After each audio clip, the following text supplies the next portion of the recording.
So in this lesson, we'll discuss amendment procedure of Indian Constitution.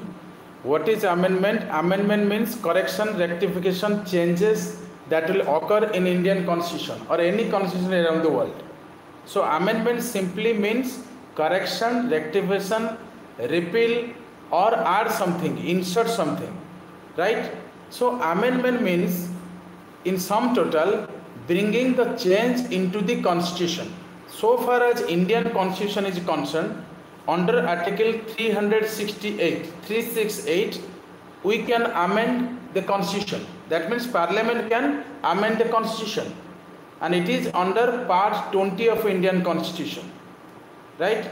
And you have to remember, when you are studying Indian Constitution amendment procedure, you have to compare with British and also US Constitution. In US Constitution, you will find lots of difficulties to amend, whereas in Indian case, certain provisions are very easy to amend by simple majority, and certain provisions are there which are very difficult. You can say special majority and also special majority plus ratification of states. That means 50% of states, suppose 29 states, then you need 15 states approval, right? So this is the thing you have to remember. In this amendment procedure, one thing comes to our mind, Keswananda Bharati case. What is Keswananda Bharati case? Actually in 1973, Keswananda Bharati case, Keswananda Bharati versus State of Kerala, Supreme Court for the first time gave a unique judgment and coined the term basic structure. What is basic structure? Basic structure means those features which is not subject to amendment. That means, in other words, you can say Parliament can amend any part of the Constitution, but cannot amend, rectify, change the basic features. For example, supremacy of the Constitution, judicial review under Article 13, or you can say also separation of executive from legislative and judiciary, powers of Supreme Court and High Court.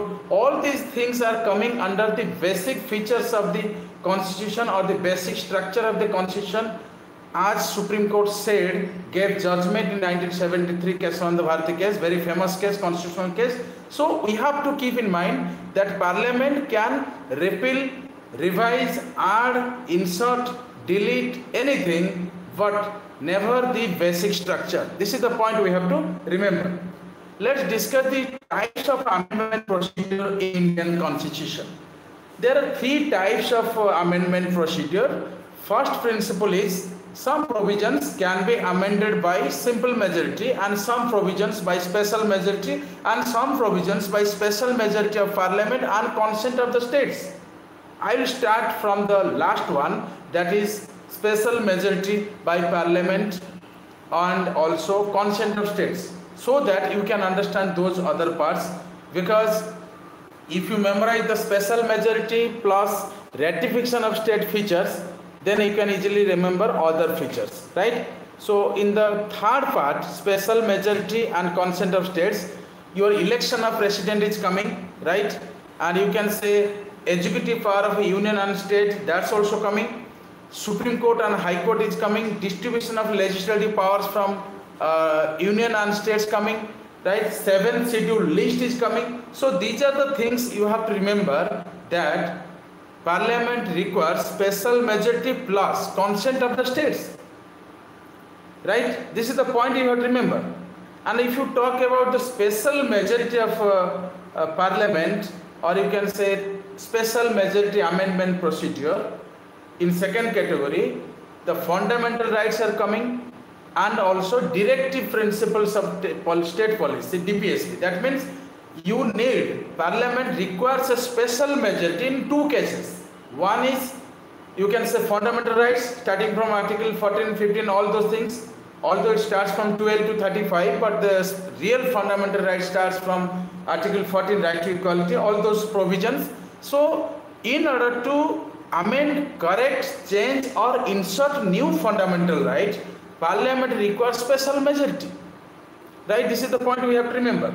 And in case of DPSP, Directive Principles of State Policy, Parliament also requires special majority, right? This is the point we have to remember. And apart from that, in special majority, those provisions which are not listed in first simple majority provision and in, you can say, special majority and ratification of state, 50% of states ratification, that is also coming under special majority. These are the things you have to keep in mind.